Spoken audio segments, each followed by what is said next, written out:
The chain was already through the handles when Stephen Harper pulled into his lot.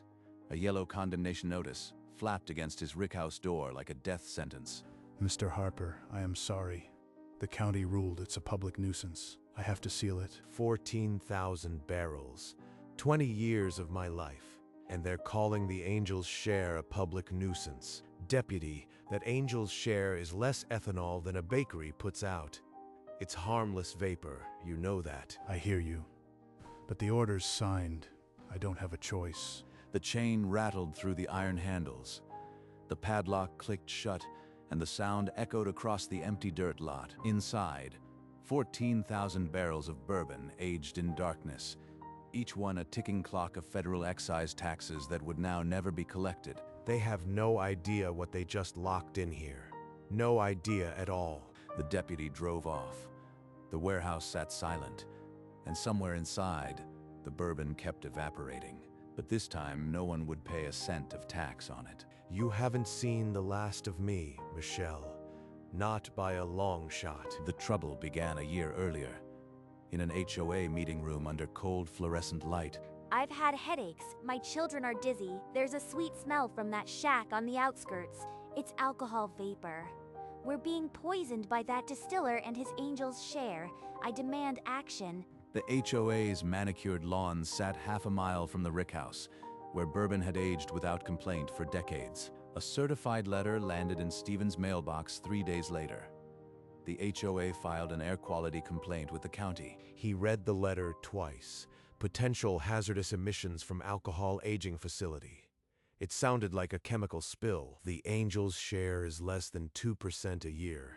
Not a pollutant. The smell of craftsmanship. Michelle drove her Range Rover to the county building and filed for an environmental investigation. I expect this taken seriously. If the county won't protect us, I'll go to the state. The county opened a formal investigation a week later. A man who only made bourbon was now an official environmental case. A county environmental inspector arrived at the rickhouse 2 weeks later, clipboard in hand and curiosity concealed behind a bureaucratic frown. See, that tiny film on the window. That's the Angel's Share. 2% loss per year. Less alcohol than a slice of bread rising. They're treating wood-aged vapor like it's a chemical spill. My grandfather ran this place for 30 years. The inspector's final report recorded ethanol levels below the threshold of a single cough drop. But that report never reached the commissioner's desk. Commissioner Hartwell, our HOA contributes significantly to your re-election efforts. We expect this nuisance shut down, not studied. I'll schedule a formal hearing. That's all I can promise today. The law requires due process, Mrs. Crane. Due process is just a delay. I've already drafted the press release calling it a public health crisis. 2 weeks later, Stephen received a registered notice. A public nuisance hearing was scheduled for the 15th of October. The county would decide the rickhouse's fate. A hearing. For what? The smell of my own land. This is about nothing but control. He looked out the window across the field at his rickhouse, its silhouette familiar as a heartbeat, and understood the fight had barely started. On the 15th of October, the county hearing room was packed. Commissioner Hartwell sat behind a heavy oak desk, her reading glasses perched low. My children vomited for weeks. My husband developed chronic migraines. That distiller is poisoning our neighborhood with his toxic fumes. I brought the inspector's report. Ethanol levels lower than a cough drop. This isn't about health, it's about control. The HOA's attorney raised an objection. Hartwell sustained it. The report was never entered into the record. Hartwell banged her gavel and declared the rickhouse a public nuisance. She ordered it shut down and the bourbon removed within 30 days. 30 days to move 14,000 barrels. It's a death sentence. The condemnation notice arrived that afternoon. Failure to comply meant fines of $500 per day. My attorney says the appeal could take years. Years the bourbon doesn't have. That evening, he drove past the rickhouse. The windows were dark, and for the first time, the Angel's Share rose like a silent accusation. They've killed it. They just don't know what they killed. Stephen's final appeal was denied by email at 9:17 a.m. The 30-day window closed at noon. Deputy Miller's cruiser pulled into the lot at 11:45. I am real sorry, Stephen. The order's final.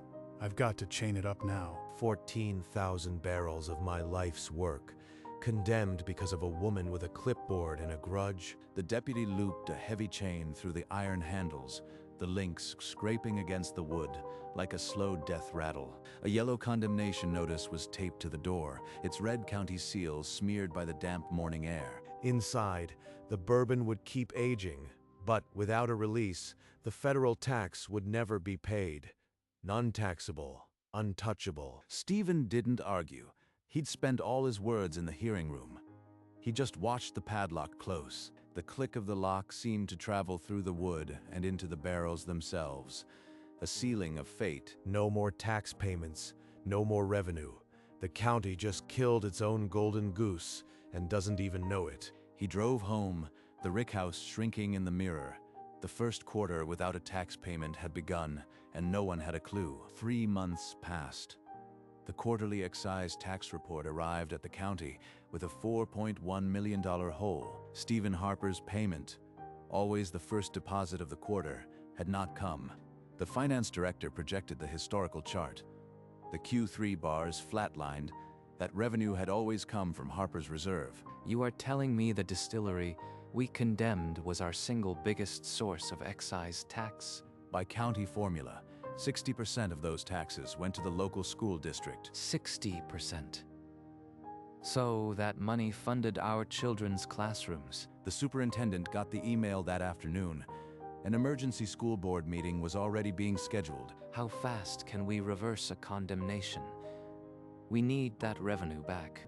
But the legal gears had locked. The school board posted a notice the next morning, possible reduction in force. All because a bonded warehouse had been chained over a cent. The county strangled its own future, and the children would feel it first. The emergency meeting filled Ridgewood Elementary's auditorium. Parents lined the walls, clutching unanswered questions. Principal Chen stepped to the microphone. His voice was already hoarse as he faced a room of confused faces. Ridgewood can't absorb this. You'll lose the art program, the math club, the counselor. The board chair, a retired banker, said the decision was already made. The budget gap was $4.1 million. The vote passed 4-1. A collective gasp rose from the crowd, then silence. A woman near the back pressed her hand to her mouth, her daughter's second-grade teacher on that list. The next morning, teachers found pink slips in their mailboxes. The official goodbyes had begun. Mrs. Taylor packed 20 years of lesson plans into a single cardboard box. Her classroom walls stood bare. The school bus sign read, "Kinjled." Children who had walked for years now faced a 3-mile trek. The parents left the meeting in a daze, still not knowing what had drained their schools dry. Sarah Langford sat at her kitchen table long after the meeting ended, scrolling through county budget PDFs on an old laptop. My kid's teacher got fired today. Someone is going to explain why. She cross-referenced the excise tax register. The $4.1 million drop matched Harper's Reserve, shuttered 6 months ago. A county footnote confirms 60% of that revenue went directly to Ridgewood Elementary. Michelle Crane condemned that warehouse.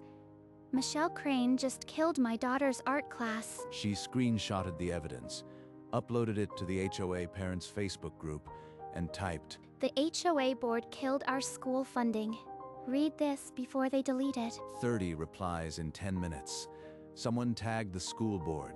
Someone else threatened to sue. By midnight, the thread had 400 shares and a new group name, Parents Against HOA Lies. The HOA had not just hurt Stephen Harper, it had wounded its own children, and the community was finally connecting the dots. The next HOA meeting was called to order under the same cold fluorescent lights. The air crackled before anyone spoke. Sarah Langford led a block of 30 parents through the double doors, their faces set in anger. You condemned the Rick House, Michelle. Our children are paying the price. We want answers. The county condemned it, not me. I reported a nuisance. If the schools broke, blame the board. We have the county records. 60% of that tax was ours. You killed it, and we know. This is spiraling. I have to shut them up before it reaches the press. A man in the third row stood and shouted. The room exploded into noise. Sarah's phone caught every deflection. The video hit the local news site before midnight. In the hallway, Michelle found herself cornered by cameras and shouts of "liar." By morning, someone had slapped a "Remove Michelle Crane" sticker on her car. The HOA was fractured. Every morning, Stephen drove past his chained rickhouse. The vapor still rose from the roof vent, invisible and untaxed. Grandpa always said the bond was sacred, stronger than any county ruling. But what did he mean? That night, he opened a browser and entered 4 words: Federal Bonded Warehouse Jurisdiction. The screen filled with dense legal code. He scrolled past cases about wine, tobacco, then bourbon. 26 USC, Section 5232.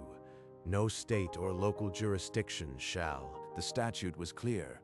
A federally bonded warehouse could not be condemned by a county nuisance order. They never had the right to chain my doors. Not then, not ever. But I need a federal agent to enforce it. The TTB. I have to make them listen. At 7 the next morning, Stephen picked up the phone and dialed the Alcohol and Tobacco Tax and Trade Bureau. The line rang. Outside his window, the rickhouse stood silent, still condemned, still his. After 3 transfers, a tired voice answered.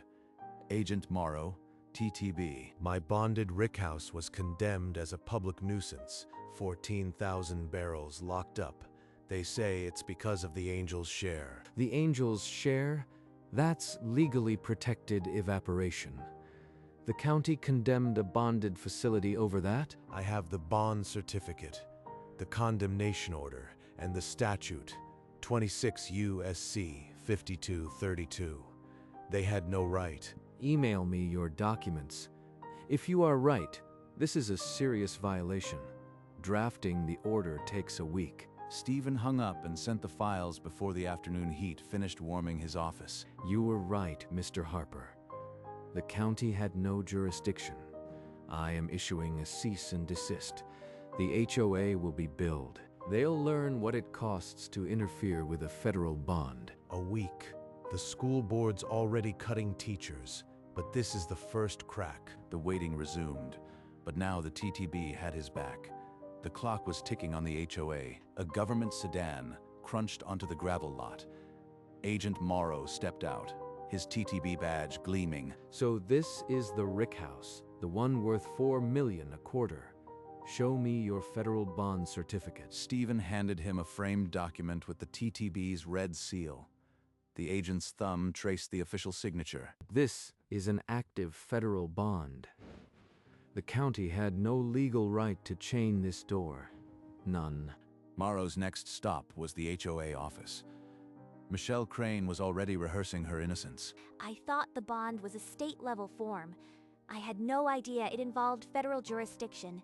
You pushed for condemnation without verifying the bond. That negligence will cost your organization. At the county building, Commissioner Hartwell's face drained when she saw the TTB badge. I relied on the HOA's complaint. I never saw the clean air report. Please tell me this is reversible. Agent Morrow closed his file. His investigation was done. The only question left was who would pay the price. That evening, Stephen's phone buzzed. Agent Morrow's name glowed on the screen.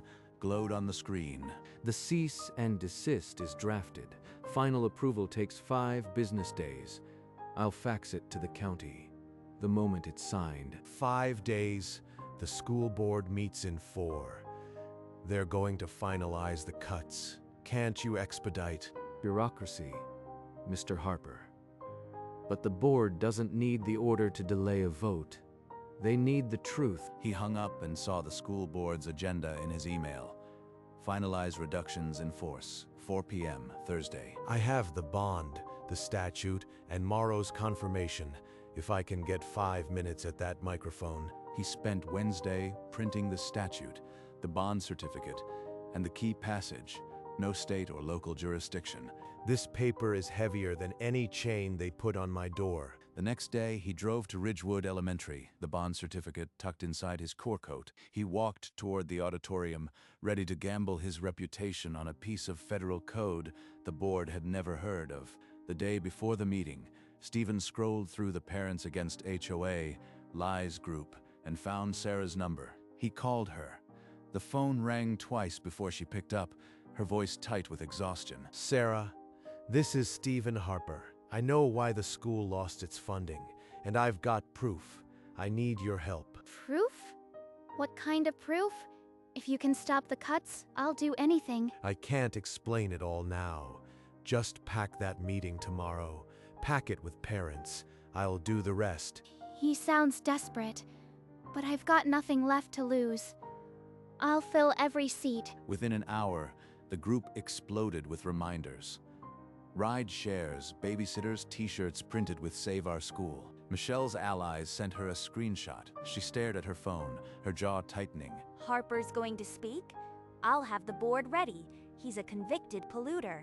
They'll laugh him off the stage. By Thursday morning, two armies were marching toward the same auditorium, each sure the other was about to break. The Ridgewood auditorium crackled with heat and rage by the time the board called the meeting to order. This man ran a hazardous operation. The county shut him down for cause. Now he wants to blame you for the cuts? Stephen stood from the third row. The room hushed as he walked to the microphone, a sheaf of papers in his hand. I am here to tell you, the county had no right to chain my doors. My rick house is a federally bonded facility. Under 26 U.S.C. Section 5232, a local condemnation is void. They broke federal law. This TTB federal seal means my excise taxes fund this school. Your crisis was caused by an illegal HOA complaint. The room erupted. Parents turned toward Michelle, their faces contorted. A father shouted, "Our kids!" Commissioner Hartwell's hand shook as she reached for her glass. She whispered something to the board chair. The board chair banged the gavel and announced the vote on cuts would be postponed pending county clarification. Stephen stepped back, papers still clutched in his hand. Michelle sat frozen, surrounded by a sea of parents who now saw her clearly. At dawn the next morning, Stephen's phone rang. Agent Morrow's name lit the screen. It's signed, Mr. Harper. The cease and desist is being faxed to the county and the HOA right now. In the county building, a fax machine whirred to life. The TTB seal emerged stark against the paper. The county attorney read it twice, his face draining. He told Hartwell they had to lift the condemnation immediately. Lift it? We fought that nuisance order for a year. The HOA will have our heads. A copy landed in Michelle's email. She opened it, and the word personal liability seemed to burn off the screen. This can't be right. Personal liability. They'll take my house, my savings, everything. The order ordered the county to refund Stephen $1.8 million in lost aging time. The HOA will receive a separate bill for federal interference. It's 6 figures. They'll learn. Stephen hung up and sat in silence. Outside, the Rick house sat chained under an order that was now legally dead by noon. Commissioner Hartwell stood on the courthouse steps, cameras and a restless crowd of parents pressing in. She read from a typed statement, her fingers trembling on the paper. The condemnation of Harper's Reserve was invalid. It's a federally bonded facility.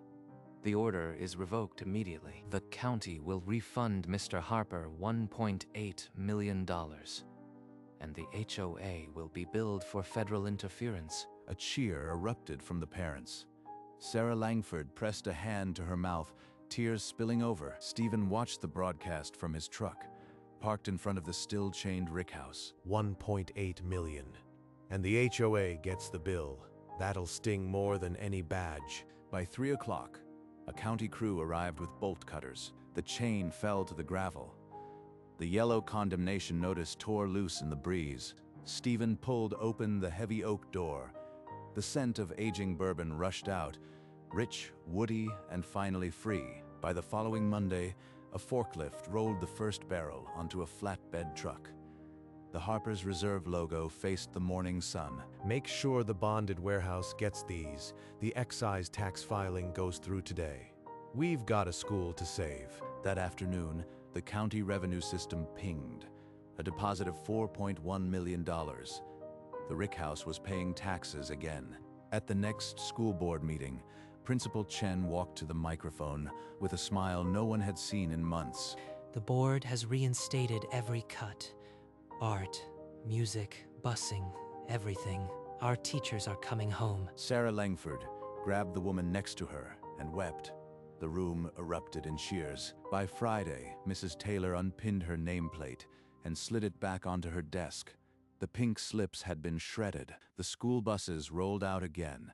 At Ridgewood Elementary, the playground filled with the sound of children. $4.1 million in taxes this quarter. That school runs on Bourbon now, and it's not going dry again. The Rick House stood open, its barrels breathing again. The county had learned the price of ignorance, and the school would not forget. I am building a second Rick House. 14,000 more barrels. Double the excise tax for those schools. The county, eager to bury its mistake, fast-tracked every permit. The foundation plans were stamped the same day. Concrete poured before the month ended. The new Rick House's foundation set beside the original. Framers raised walls under autumn skies. By winter, the skeleton mirrored the old warehouse's footprint. Meanwhile, the HOA mailed a special election notice. The ballot read, "Remove Michelle Crane as environmental chair." Residents lined up to cast their votes. The box filled before noon. 82% voted for removal. Michelle's HOA badge clattered onto the polished meeting room floor. Her tenure was over. She carried a cardboard box out of the office, her fuchsia blazer draped over the top.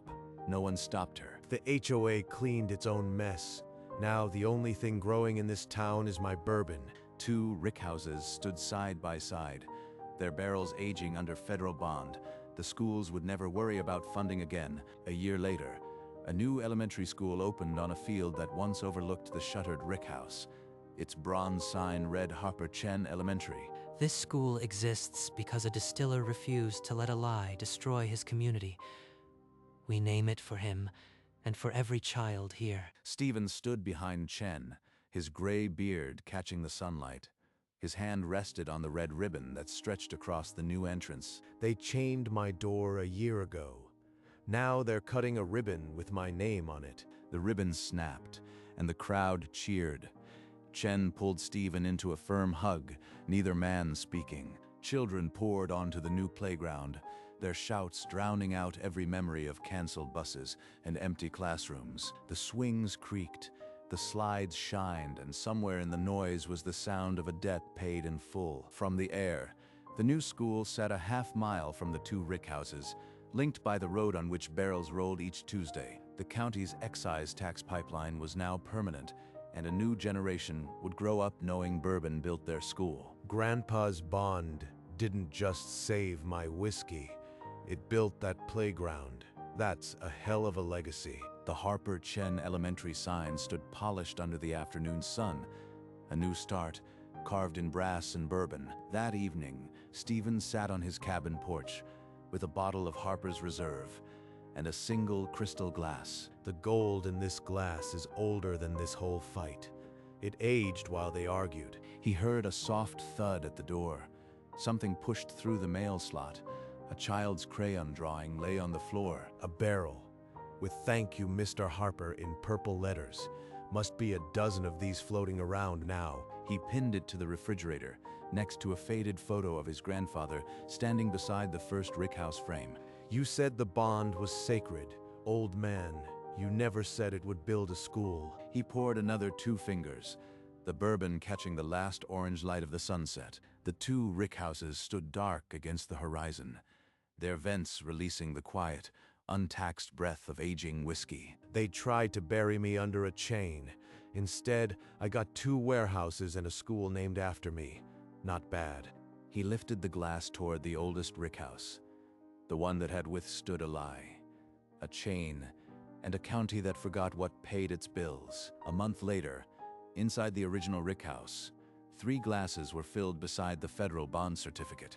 To the bourbon that kept our school open, to Harper's Reserve. To the federal code that kept it flowing. Their glasses met under the old bond certificate hanging on the wall.